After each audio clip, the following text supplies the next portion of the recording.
Crônicas do Amanhecer. Por Feijão, Centro Espírita Allan Kardec.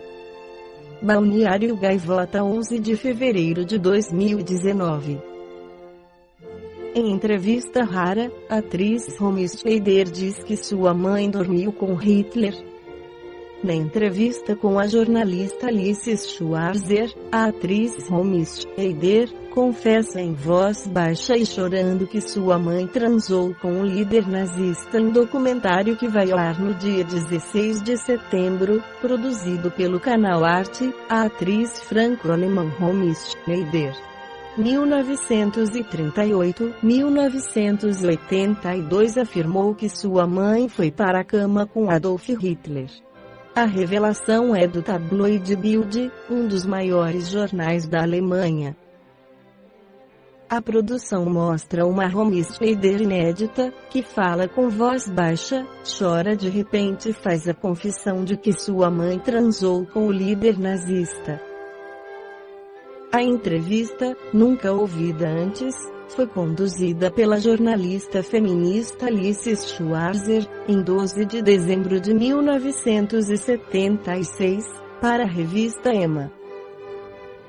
Ainda segundo a publicação, Romy e sua mãe, Magda, sempre tiveram uma relação complicada.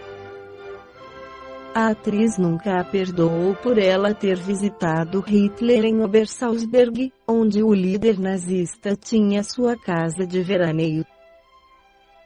A gravação também revela pela primeira vez a fragilidade da mulher que anos depois tiraria a própria vida e que sofria de depressão, provocada também pela morte do filho.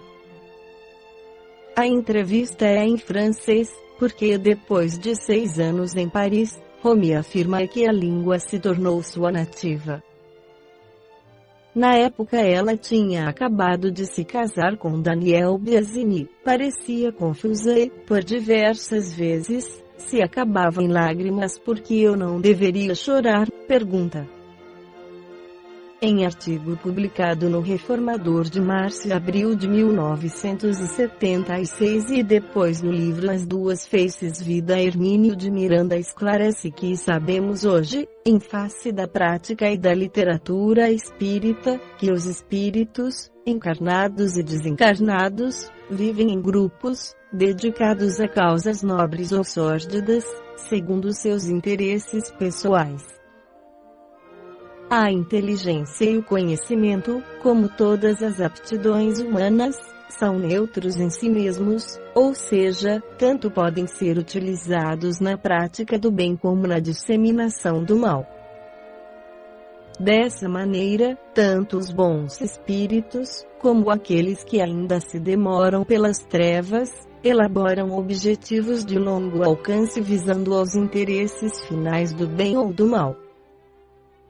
Em tais condições, encarnados e desencarnados se revezam, neste plano e no outro, e se apoiam mutuamente, mantendo constantes entendimentos, especialmente pela calada da noite, quando uma parte considerável da humanidade encarnada, desprendida pelo sono, procura seus companheiros espirituais para debater planos, traçar estratégias, realizar tarefas, ajustar situações.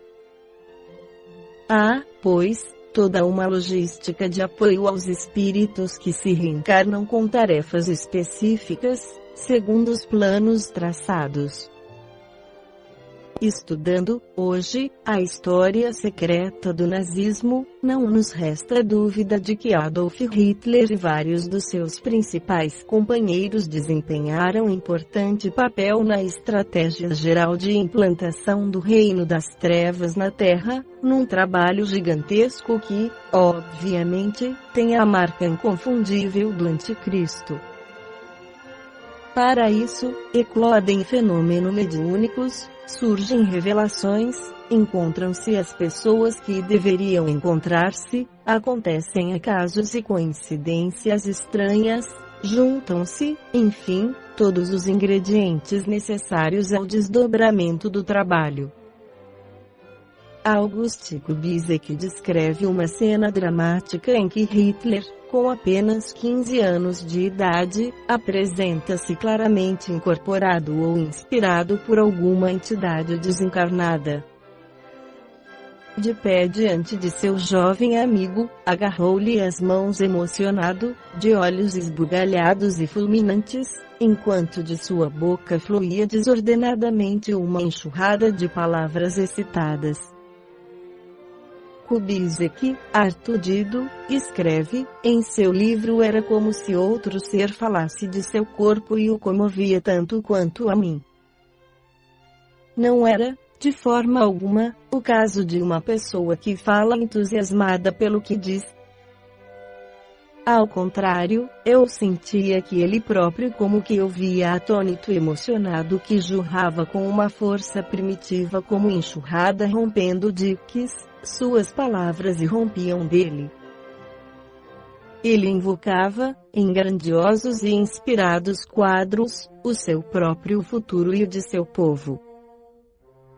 Falava sobre um mandato que, um dia, receberia do povo para liderá-lo da servidão aos píncaros da liberdade, missão especial que em futuro seria confiada a ele. Ao que parece, foi o primeiro sinal documentado da missão de Hitler e o primeiro indício veemente de que ele seria um médium de poderosa equipe espiritual trevosa empenhada em implantar na Terra uma nova ordem. Garantia-se a Hitler o poder que ambicionava, em troca da fiel utilização da sua instrumentação mediúnica. O pacto com as trevas fora selado nas trevas. É engano pensar que essas falanges espirituais ignoravam as leis divinas. Conhecem-nas muito bem e sabem da responsabilidade que arrostam e, talvez, até por isso mesmo, articulam seus planos tenebrosos e audaciosos, porque, se ganhassem, teriam a impunidade com que sonham milenarmente para acobertar crimes espantosos. Eles conhecem, como poucos, os mecanismos da lei e sabem manipular com perícia aterradora os recursos espirituais de que dispõem. Vejamos outro exemplo: relato da segunda visita de Hitler à Lança, narrada pelo próprio. Novamente a sensação estranha de perplexidade. Sente ele que algo poderoso emana daquela peça, mas não consegue identificar o de que se trata. De pé, diante da lança, ali ficou por longo tempo a contemplá-la e estudava minuciosamente cada pormenor físico da forma, da cor e da substância, tentando, porém, permanecer aberto à sua mensagem. Pouco a pouco me tornei consciente de uma poderosa presença em torno dela, a mesma presença assombrosa que experimentaram intimamente naquelas raras ocasiões de minha vida em que senti que um grande destino esperava por mim. Começava agora a compreender o significado da lança, escreve Ravenscroft, e a origem de sua lenda, pois sentia, intuitivamente, que ela era o veículo de uma revelação, uma ponte entre o mundo dos sentidos e o mundo do espírito. As palavras entre aspas são dos próprio Hitler, que prossegue: uma janela sobre o futuro abriu-se diante de mim, e através dela vi, num único flash, um acontecimento futuro que me permitiu saber, sem sombra de dúvida, que o sangue que corria em minhas veias seria, um dia, o veículo do espírito de meu povo. A lança do destino. Segundo conta Ravenscroft, a lança teria sido forjada por ordem do antigo profeta Finéias para simbolizar os poderes mágicos inerentes ao sangue do povo eleito.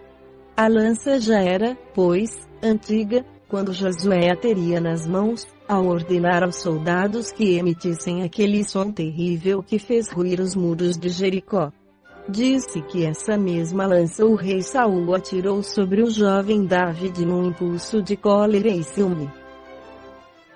Herodes, o Grande, também teve em seu poder esse talismã, quando determinou o massacre das crianças.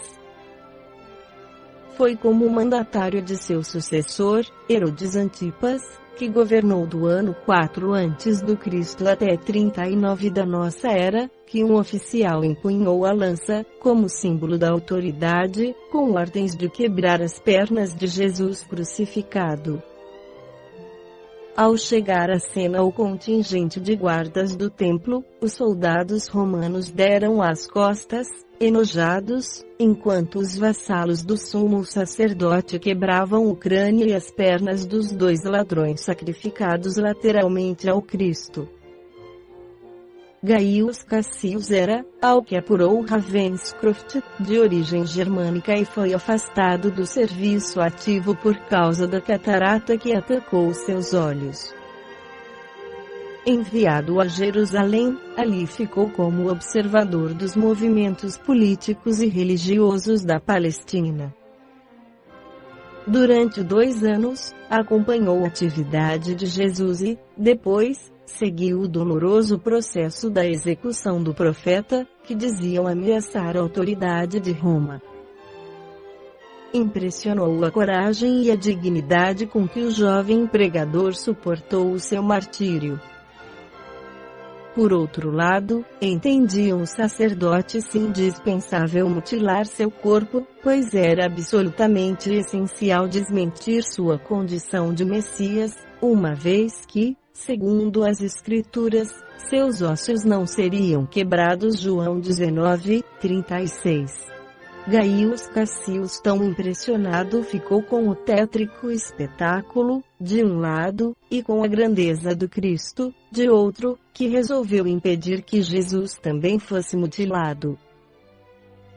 E, assim, esporou o cavalo na direção da cruz central e trespassou o tórax do crucificado, entre a 4ª e a 5ª costela, procedimento costumeiro dos soldados romanos quando desejavam verificar se o inimigo, ferido no campo de batalha, estava realmente morto.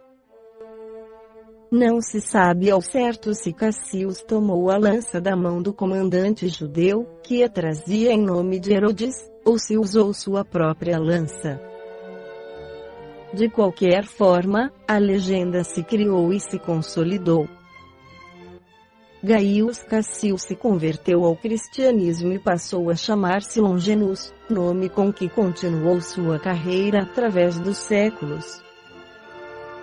E a arma ficou sendo conhecida como a lança de Longinus.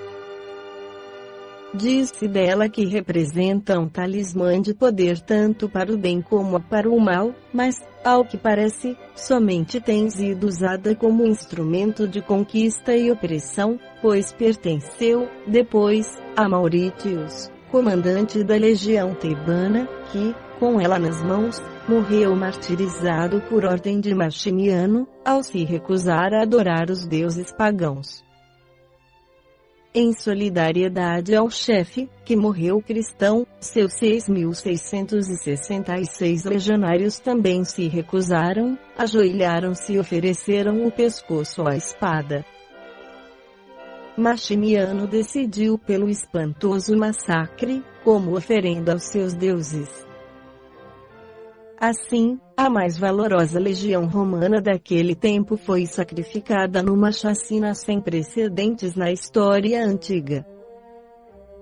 Seria impossível retratar toda a história da lança, mas sabe-se que ela esteve em poder de Constantino, Teodósio, Alarico, Hessios, Justiniano, Carlos Martelo, Carlos Magno, Frederico Barba-Roxa e Otto, o Grande.